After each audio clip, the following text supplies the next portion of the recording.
Ayni damda Mirzo Ulug'bek tumanidamiz hozir.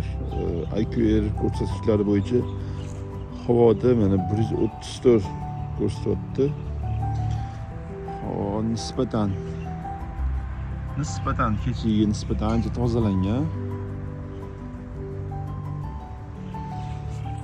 Hozir endi Sergelini borib ko'ramiz, xudo xolasa. Sergelida ham endi sal tozalanish qiyin bo'lyapti. Shuning uchun hozirdan taqishni boshlab oldim. Ketdik endi. Sergeli tarafga ham kelib oldik.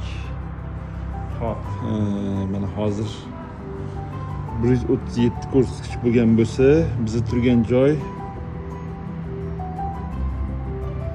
234. Va mana tabiat va havo o'zingizlar bir baho berib olasizlar. Endi men telefonni shu yerda ko'rsatib beramayapti, lekin yaxshigina ozgina quyuqqina tuman bor. Shunaqa gaplar.